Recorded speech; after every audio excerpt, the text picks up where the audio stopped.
مولانا آپ کا تجربہ کیسا رہا ہے ٹرانسپلانٹ والا؟ اللہ کا فضل ہے، وہ یہ سارا یہ دیکھیں نا، یہ آگے یہ سارے میرے بال اڑ گئے تھے، جی بالکل، یہ لگ گئے ہیں ماشاء اللہ۔ وہ مجھے ایک نے کہا کہ آپ تو ہر وقت سر پہ ٹوپی رکھتے ہیں، پگڑی رکھتے ہیں، آپ کو کیا ضرورت ہے؟ میں نے کہا ابن عباس کا فرمان ہے، انا اتزین لزوجتی کما احب ان تتزین لی، کہ میں اپنی بیوی کے لیے سنگھار کرتا ہوں، زیب و زینت اختیار کرتا ہوں اپنی بیوی کے لیے، کہ جیسے مجھے یہ پسند ہے کہ وہ میرے لیے میک اپ کرے، زیب و زینت کرے اور مجھے اچھی نظر آئے، تو میرے اوپر بھی تو ضروری ہے کہ میں اس کو اچھا نظر آؤں۔ تو یہ زیب و زینت کا اختیار کرنا شریعت کے دائرے میں یہ تو کوئی منع نہیں ہے، یہ تو ضروری ہے۔ ہمارے جو مرد ہیں وہ اس کا اہتمام نہیں کرتے کہ ہم اپنی بیوی کو اچھا نظر آئیں، اور ہماری عورتیں یہ اہتمام نہیں کرتی کہ اپنے خامد کو اچھی نظر آئیں، یہاں سے پھر غلط راستے کھل جاتے ہیں۔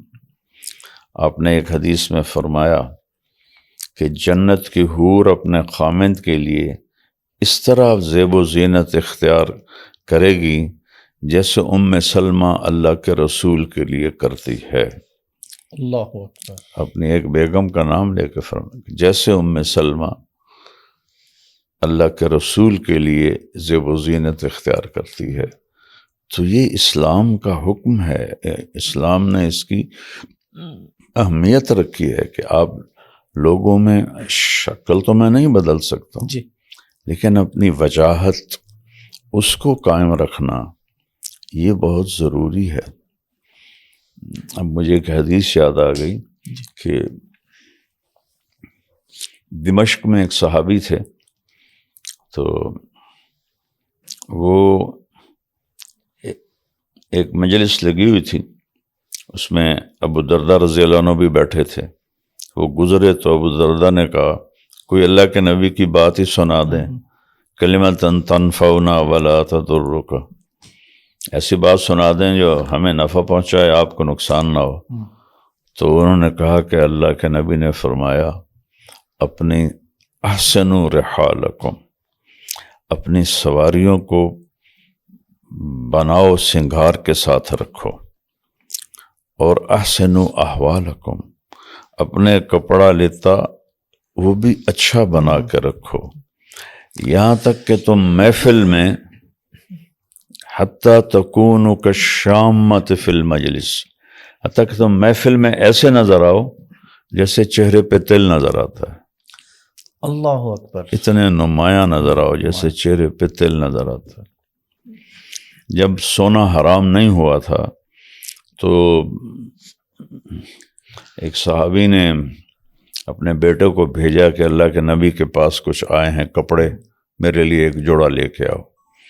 تو وہ جب گئے اور آپ کے دروازے پر جا کے اندر خبر پہنچائی، تو جب آپ باہر آئے تو آپ نے جو وہ لمبا چوکا پہنا ہوا تھا اس کے بارڈر پر سارا سونے کا کام ہوا تھا۔ جب سونا حرام ہوا تو پھر اس کو چھوڑ دیا گیا۔ تو زینت کا اختیار کرنا، یہ اسلام نے ہمیں یہ سبق سکھایا ہے۔ یہ بر صغیر میں اسلام آیا ہے صوفیاء کے راستے سے، تو فاقہ اور پیوند لگے کپڑے اور روکھی روٹی اور روزے پہ روزہ یہ مذہب بن گیا، یہ بات نہیں ہے۔ اللہ کے نبی نے ایک دفعہ ایک جوڑا پہنا، سعد بن عبادہ لے کر آئے کہ جی آپ کو پیش کرنا ہے۔ کتنے میں خریدا ہے؟ کہ جی 27 اونٹ دے کے خریدا ہے۔ 27 اونٹ دے کے۔ اور آپ نے یہ نہیں فرمایا حرام ہے میں نہیں پہنتا،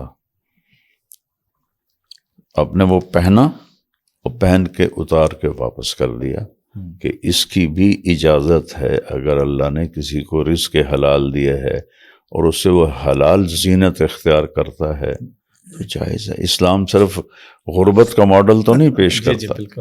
اور پھر ہمارے نبی رحمت للفقیرین تو نہیں ہے، رحمت للعالمین ہے. بے شک بادشاہوں کو بھی آپ نے راستہ دیا کہ بے شک.